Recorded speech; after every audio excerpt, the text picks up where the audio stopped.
भारत सरकार ने 26 जनवरी 1950 को जिस चिन्ह को राष्ट्रीय चिन्ह के तौर पर अपनाया, उसे इंदौर के कलाकार दीनानाथ भार्गव ने बनाया था। उनके घर संविधान की विशेष प्रति रखी है, जिसे देखने के लिए दूर दूर से लोग पहुंचते हैं। भारतीय संविधान के कवर पर अशोक स्तंभ की डिजाइन चित्रकार दीनानाथ भार्गव ने ही तैयार की थी। 24 दिसंबर 2016 को उनका निधन हो गया। उनके परिवार का कहना है कि देश के लिए इतना अहम योगदान देने वाले दीनानाथ भार्गव को सरकार ने भुला दिया है।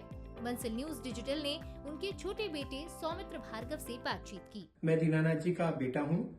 पापा ने संविधान का अशोक चिन्ह, जिसे हम एम्बलम कहते हैं, उसको वो डिजाइन किया था और बनाया था।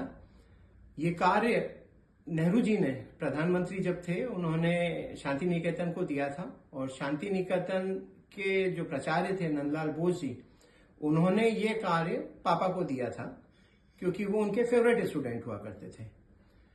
पापा ने इसकी स्टडी के लिए जू में कई बार गए हैं और उन्होंने वहां के सब उनके शेरों के अभाव देखकर उसको ये बनाया गया है। वो एक जमींदार परिवार के थे, मुल्ताई बैतूल में जन्मे थे।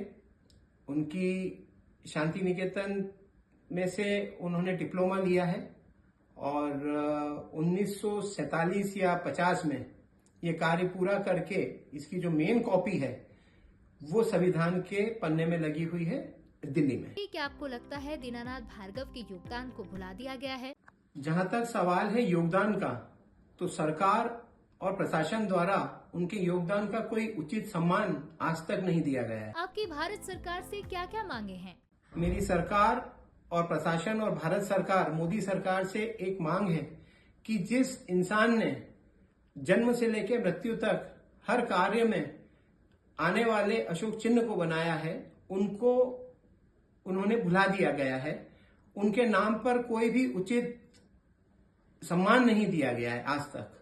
मेरी सरकार से गुजारिश है कि उनके नाम पर कुछ किया जाए। आपने दीनानाथ भार्गव की पेंटिंग्स चोरी होने के केस दर्ज कराए थे। पुलिस ने अब तक इस मामले में क्या कार्रवाई की? जो भी पेंटिंग की अफरा तफरी हुई है, मैंने उसकी सीएम हेल्पलाइन पे, इंदौर के कमिश्नर साहब के यहाँ और हर जगह कंप्लेंट करी है, लेकिन आज तक उसका कोई निराकरण नहीं हो पाया है।